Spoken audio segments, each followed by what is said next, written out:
Right, it's 7:05, so I could probably get started. Yes. Way on. All right, we're gonna record this. That scared them away. All right. Does it look like it's recording? Yeah, perfect. All right, so thank you guys for joining.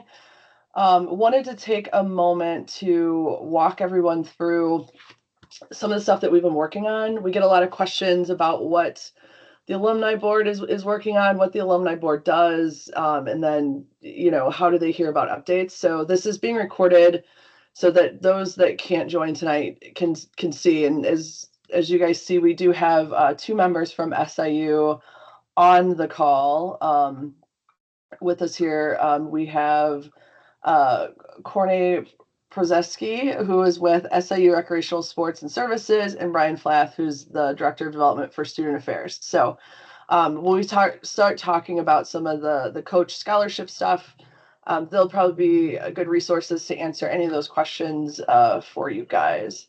And then we also have a couple board members here. Just to call out the members of the board. Mike Steele is our president. Steve McKinstry is the VP of Rugby Club Team Development, who has really been the driving force behind a lot of the scholarship ideas and stuff that we're going to present to you tonight. Chris Eames is Director of Events, Gabrielle Reed, Media Director, Eli Malloy is the Treasurer, and Dave Carter's Secretary, who they're not here. So without further ado, and I put some animations in here just to keep the conversation going and keep you guys excited. But why are we here? We're here to talk about a coaching opportunity around a scholarship at SIU. And then we need to discuss how that is going to be sustainable throughout not just the 2 years that we're looking to have the scholarship, but also longstanding. So the purpose of this is to connect, strengthen, and grow the SIU Rugby, ensuring success for the next generation. So that's really the main purpose of the board, is to kind of bridge those gaps between the current organization and the alumni, because we have such a strong alumni following. And a lot of this came into play during COVID, when there was really some lack in leadership. A board was a necessary thing. So this is really something that an area where we can really help bridge some gaps. So the opportunity here is an SIU Graduate Student Scholarship, where the alumni are covering the stipend, which we'll get into on the next slide. And then ultimately our goal is, because we're covering that stipend, is how do we fund this 2-year stipend, and along with the general board operating costs, which are pretty minimal. So at a high level, our funding target for 2 years is the $40,000. So graduate student 2-year stipend, $32,000. Alumni organization costs $4,000. That's cushioned a little bit. We don't really have a ton of costs, just some basic operating expenses of keeping the website up and paying different tax related fees. And then always good to have a cushion for upfront costs for things like the upcoming tailgate, for example, to be able to have all of the necessities to throw on the event. So we'll just jump right in. The goal here is to provide consistent, qualified coaching for both SIU teams. So not just the women, not just the men, we're talking both teams. And to do this, it's establishing a graduate coaching position employed through the SIU Recreational Sports and Services. So that would be under Corne. And then it's $16,000 annual stipend a year, a 2-year contract, because it's a 2-year program. I think we discussed it with sports management. And the objective here is really to create sustainability, elevate the rugby program at the university and the quality through a structured coaching leadership. And, that also provides leadership to the current students that are playing the sport. So the requirements on our end is funding the full $32,000 to support the first 2 years. Since it is a 2-year program, does it make sense to start when we only have, the $16,000 to support it? Because then if we don't come up with the second half, you can't just pull a 2-year, someone in the middle of a scholarship. but also how do we sustain this? So really through the alumni, we've done a lot of matching programs and things today. We'll walk you through some of our fundraising plans that hopefully year over year will help to sustain the funding coming in so that we can sustain the coaching in this resource. This is ultimately going to need a lot of collaboration, so partnering with the rec center as well as the team to define the coach and the standards and all the responsibilities that go with it, as well as recruiting. So there's a lot of programs out there where we can target recent graduates of top tier rugby programs to build long-term coaching pipeline and other. So at a high level, that is the coach or the coaching scholarship stipend. And I see that we still only have a few people on the call. So I don't know, knowing that Corne has to jump in 10 minutes, if you guys want to like open it up for questions before we get into the funding. Any questions? Yeah, guys, this is your opportunity. Corne, would you mind just a few brief comments on your thoughts as to how helpful this will be? Yeah, sure. I mean, I played rugby too when I was a graduate student at SIU, and like you guys know, the successful most programs come from good leadership, and if you have a really good coach, I think it will make the team just so much stronger. And like Dawn said, to get this opportunity, we really need that 2-year stipend to be able to say to recruit somebody to say, hey, we are with you, and just for any coach, I mean, it's kind of really hard to do anything in 1 year. I'm sure in the second year they'll be even better than they are.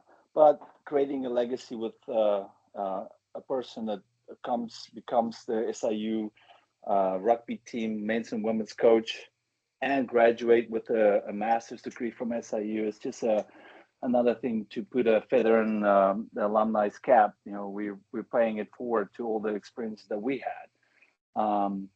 Yeah, if you guys want to assist the team, I think this is a great way of helping the team, creating structure, having accountability for people to practice, teaching them the fundamentals and so forth from rugby, assisting them with getting their kid together, and a lot of times the success for a team is if they have a really good captain that year, somebody that invests a lot of their spare time, and now you'll have a semi-professional person. Their dedicated goal is to make sure the team's successful.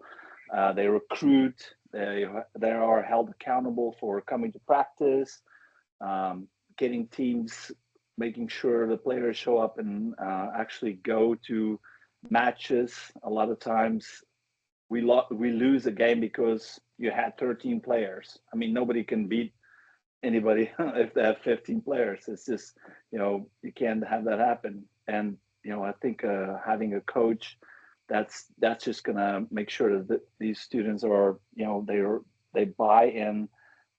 You are serious about the sport. We might recruit higher level athletes coming to SIU if they know they have a coach.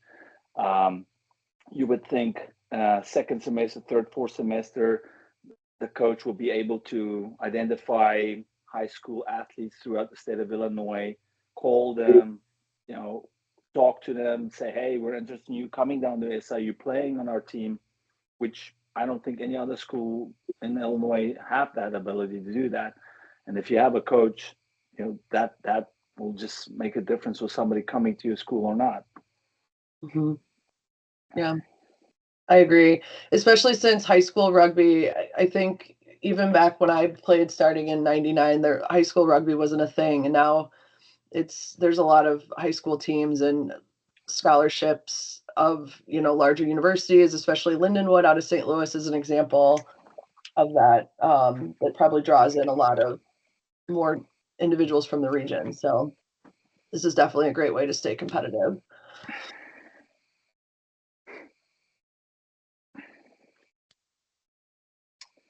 Any other And questions?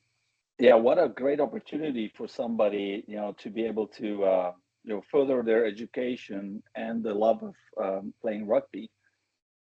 I think you'll be surprised about the quality of student or coach we might be looking at coming here.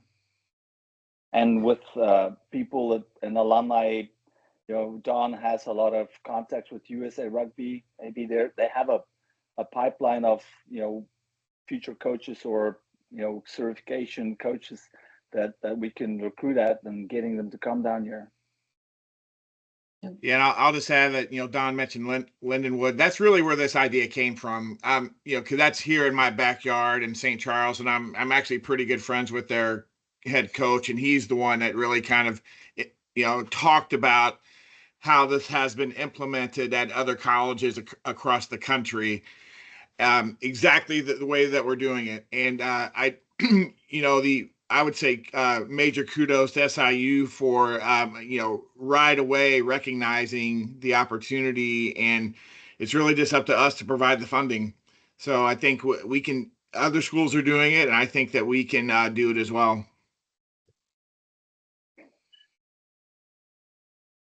Yeah, and if you think about it, like the funding that you provide is like kind of, in your mind, it's half of the funding. University funds the rest because they pay for the education of the student to come here with a tuition waiver. Mm-hmm. Yeah, so we're getting major cooperation from SIU, so this is a wonderful opportunity. So this would be a full ride scholarship? Yes, it's called a 50%, but it's a full tuition, and you get 50% of what a full-time person would get as they work at SIU. So I think the stipend right now is $1,624 a month, and then whatever tuition, $30,000 tuition. The student will still have to pay their own fees. There's no waiver to the fees for the university, but that's like $2,500 or $2,600 a semester. Yeah, that's a deal. Yeah.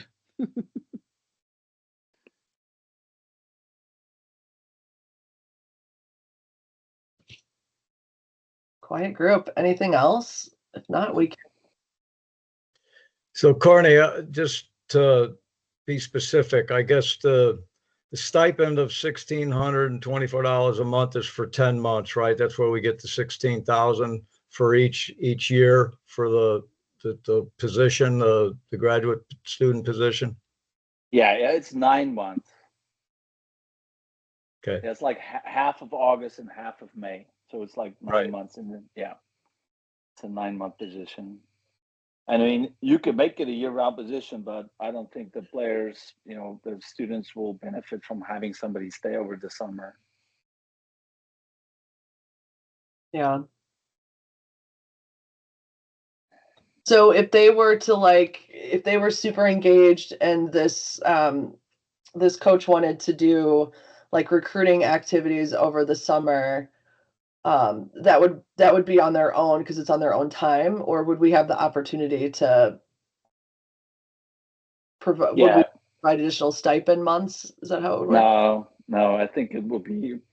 They just need to know if they want to be successful. That's probably what you have to do to get better. Yeah.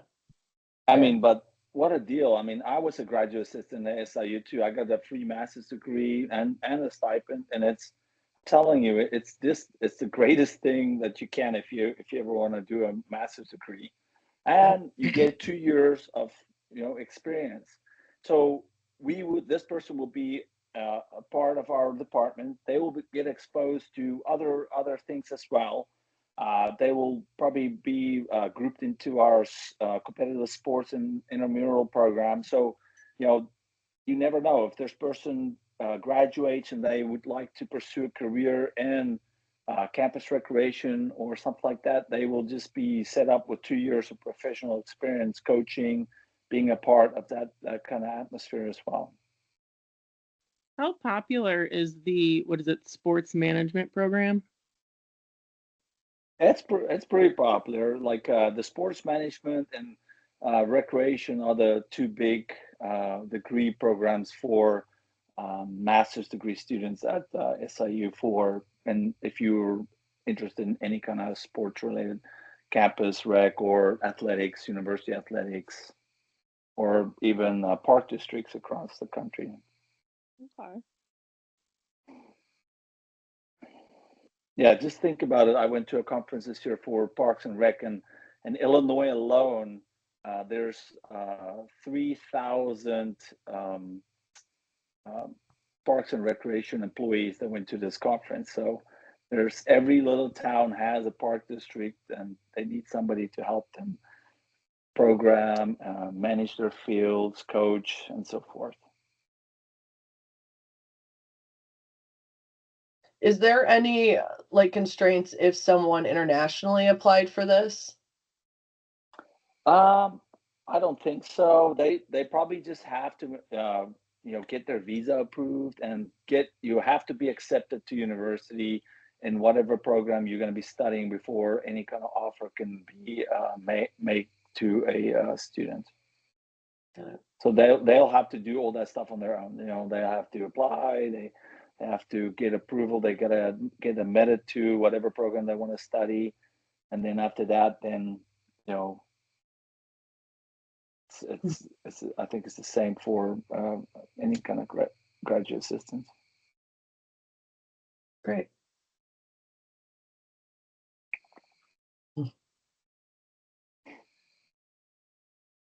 All right. Thank you very much, Corne. That was excellent. Thank you. Yeah, I'm excited. Hopefully, I'm going to come down and watch the Ireland-New Zealand game. Hopefully, I'll see you guys in Chicago, and we can talk more about this. Awesome. You better come to our tailgate. Yeah, you guys already halfway there for the funding, so I think we can sell it. If you get 32 more people, give $500. That's all we need. 32 more alumni, $500. Well, that's an excellent segue. Yes. Yeah. You heard it here. You heard it there. Thanks, Corne. Yeah, right, thank you. Thank you. Thanks for your time. I appreciate you guys. For the love you have for our university and for the rugby team. It makes my heart proud to be a part of SIU Rugby. Oh, very good. All right. Appreciate it. Thanks, guys. Thank I you. gotta go. Bye. Bye. Bye.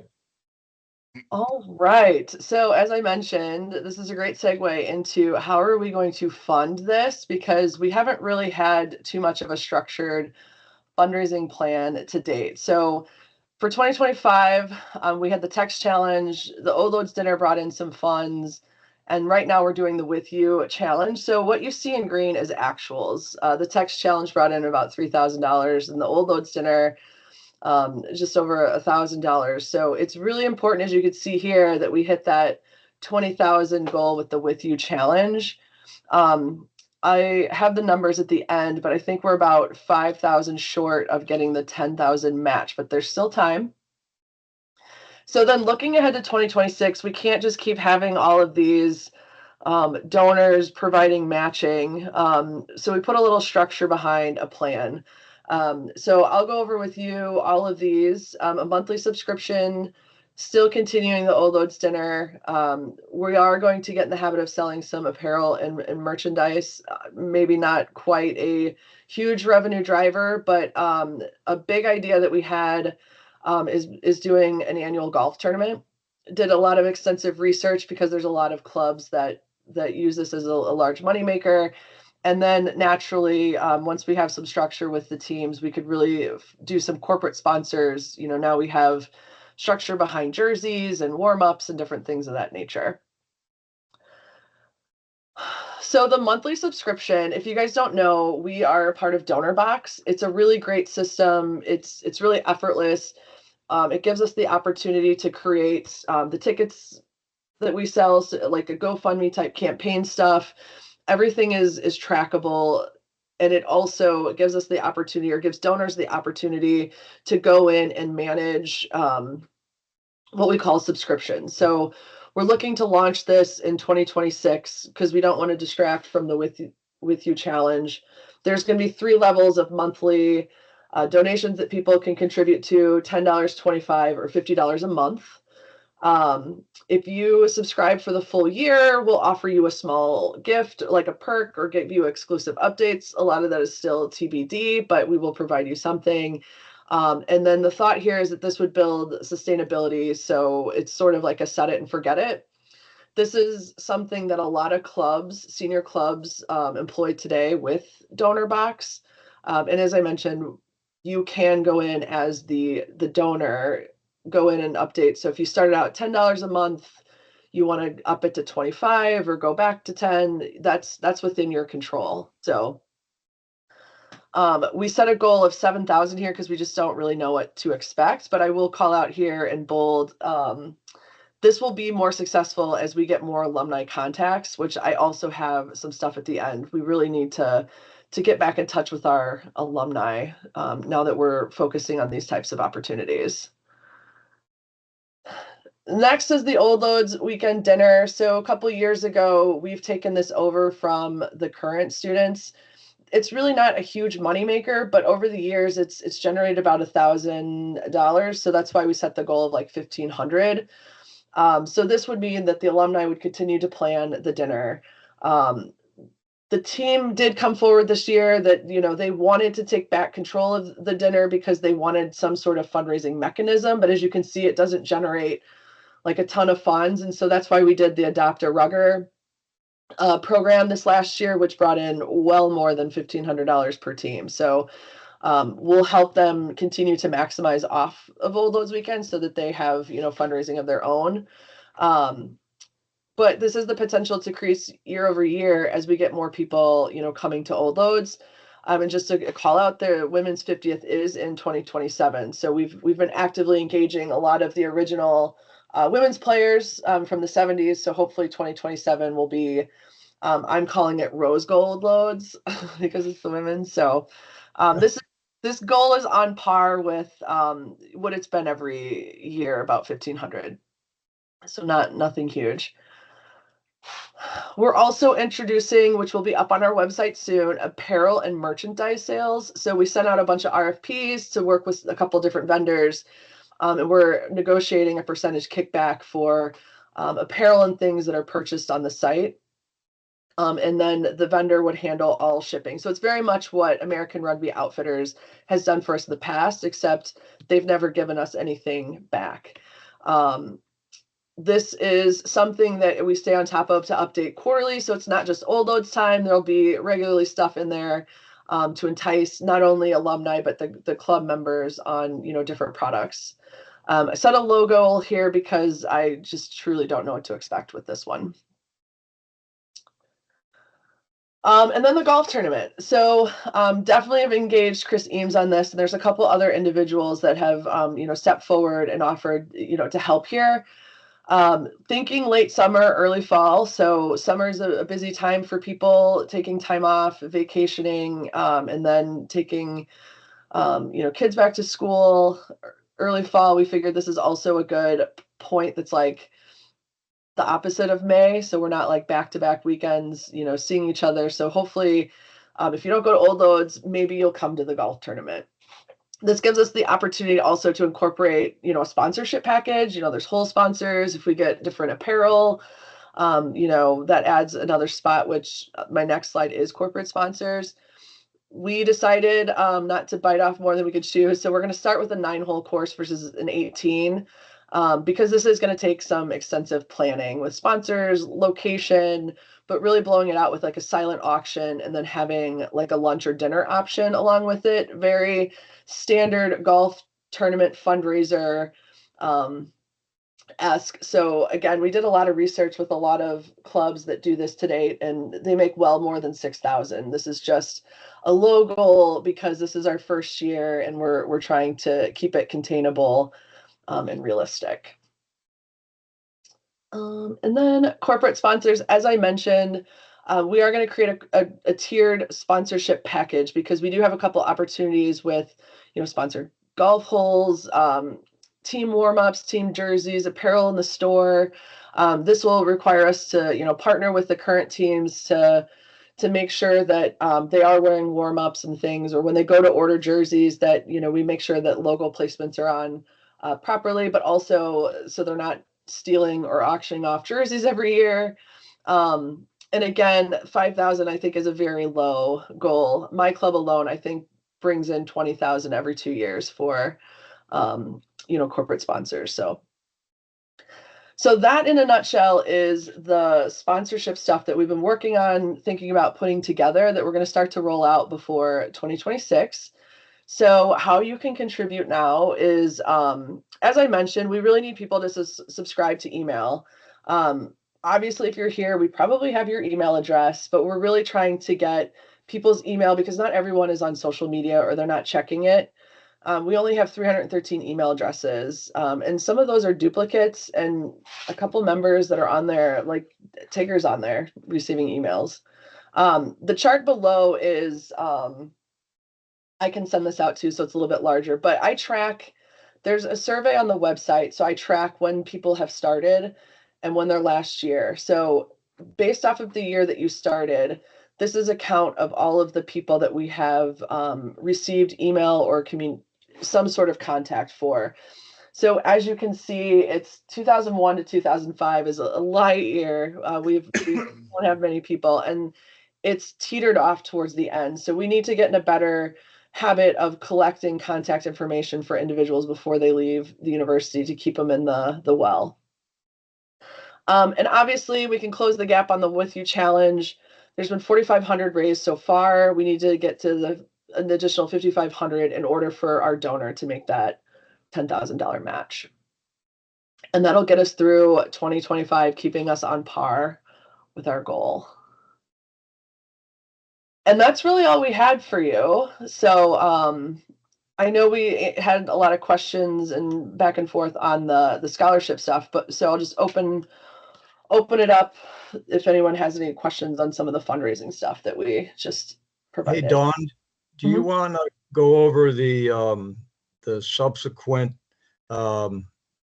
raffle associated with the With You Challenge and kind of explain that? Because a lot of people, I think, are a little confused with that.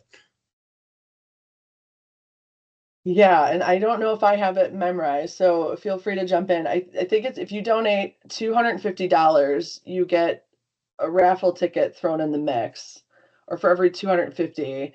And so then they will, after the deadline of 11/1, they will pull names to get a portion of it back. Is that correct? Well, there's actually two levels. There's a $500 level and a $250 level. So the benefactor has offered another $1,500 for this raffle. So if somebody chooses to give $500, they will get into the raffle for two $500 prizes. And then there's going to be two $250 prizes. So there's, you know, get your chances increase because he's given two away for each. However, you know, if you can't afford that, you know, $50 is great. You know, any amount really is good for the With You Challenge to get us there. So. Yeah, and you don't have to just donate the $250. I just checked today, and there's been a couple $100 donations. So I think people are starting to catch on for that, thankfully. Any other questions? As far as priorities go, guys, you know, just somebody's offering us $10,000, so we should not let that go to waste. Yeah.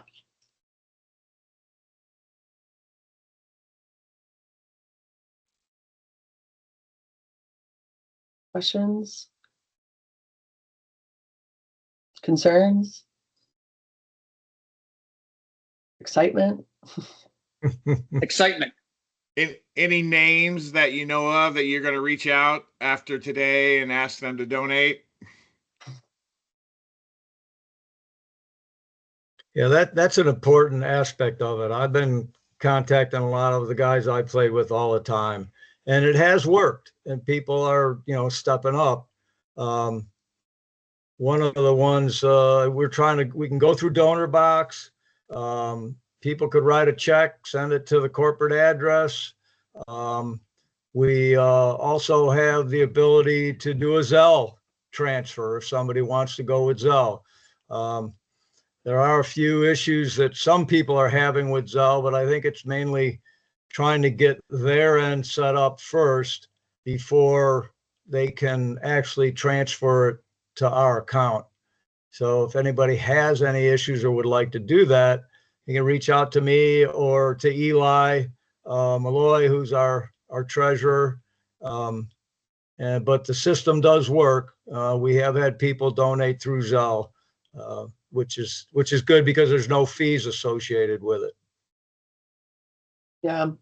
And with Donor Box at the end of the year, we can spit out like this is all that you've donated towards the organization, like a tax receipt. Dawn, that's an important point because we're kind of heading into year-end giving, right? A lot of people are thinking about now that we're tax deductible, it's a legitimate donation that you can write off, and people are going to be looking for things to give their money to that they can get a tax benefit from. Yeah, no, that's a good reminder. Maybe we can use that in some of our push to I would absolutely do it. Just remind them that it's a 501c3, you know? Yeah, I think a lot of the feedback that we received where people were concerned or wondering what we were raising funds for, thinking that we were just funding the daily operations of the current team. And we did a nice write-up on the website that explains what the team fundraises and how they work with the university on funds and what's covered. Because we're not. If they make it to playoffs or there's some large expense, like something out of the blue that, you know, that they're aspiring to get or do, they have the chance to reach out to the board and we'll consider it. But to date, I don't think they've really asked for anything significant of that nature. So our goal as the alumni board is to do exactly what we're doing with like the scholarship or whatever comes down the road. That's something that's a little bit larger that would benefit the program as a whole, not just like the operations of the team that's currently in place. So we're hoping by having this town hall that people would see that and hear it. But the 14 of you hopefully can tell all your friends. So Mike Madden, another thing that is available to us as a 501c3, I personally have a beneficiary IRA that I received from my mother, right? So I have to take money out of that every year. So I just donate directly to the SIRFC Alumni.org, and it goes as a tax. I don't get taxed on it at all. So it becomes, you know, a tax write-off essentially directly, and you're not dealing with the limits of, you know, your charitable deductions for the year. Cool. Yeah.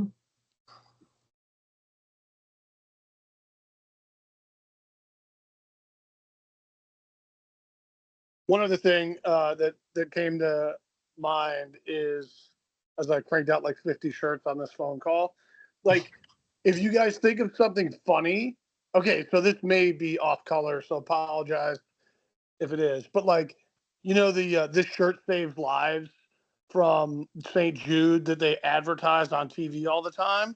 Like you could come up with a parody of that shirt that says this shirt saves ruggers or funds ruggers or something like that, using the same, you know, the same imagery, I guess. Or, you know, somebody's got an idea and then you sell the shirt for $25 and I can get the shirt made for like $4 or $3 and you just have them pay shipping. I mean, that could be an easy way to do it. I did that like Quattro's mashup t-shirt last year. People like that.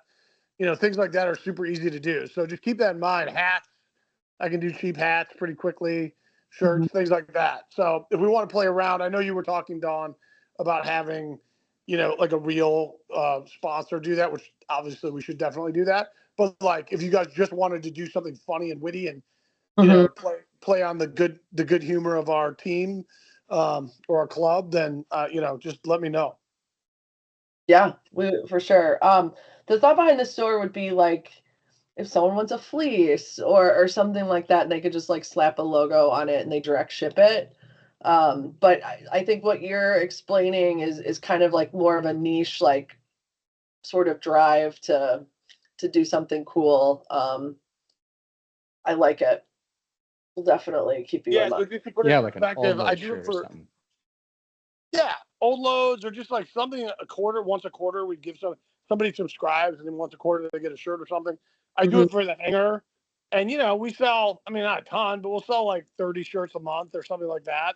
And then it's like all high margin return. And this is more of a targeted campaign where you're reaching out to a base that they can wear the shirt when they go down to SIU for loads and display the fact that they cared enough to give money or something like that. Yeah, for sure. What about some shirts for the tailgate? Is it too late for that, Andrew? So it's funny. It's hard. It would be hard to do that. Remind me of the date. Is it like it's like in the next week or two, isn't it? It's the first November of 1st. November 1. Yeah, because Okay. somebody designed that. I hate U of I, which is an amazing shirt. I love that shirt. I made those a while back, and people liked them. You could do a rerun of that. I would have to I mean, I don't think that's that hard to do. I can come back to you guys on that one. Probably sell, make 50 of them or something like that, and then all the proceeds go to you guys. Club. Too bad we didn't think of this sooner, because doesn't SIU play U of I next weekend?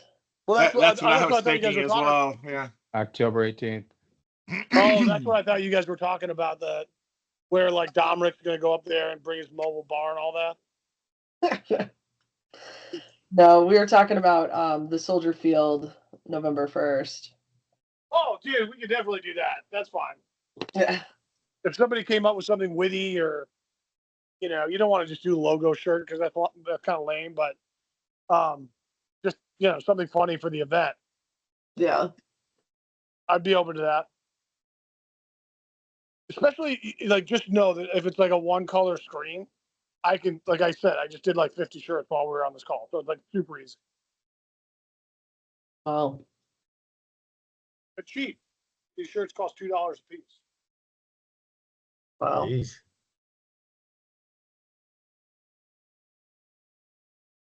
That's awesome. We'll get back with you on that, Andrew. Yeah, definitely. Thanks. Yeah, no worries. Thanks, Andrew. Cool. So any comments from anybody? What does everybody think about this? I mean, there's 16 people on the call. A few people have talked about it and made some comments. Anything else from anybody? Good, bad, and different? I think it's good. This is Dan. I think it's real good. There's a lot of good information here. The sharings, and this is a good way of doing it. Yeah, good work. All of you guys. Good. Thanks, Denny.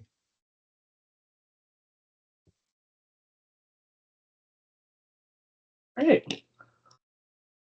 Well, if there's no other questions, I am going to stop recording.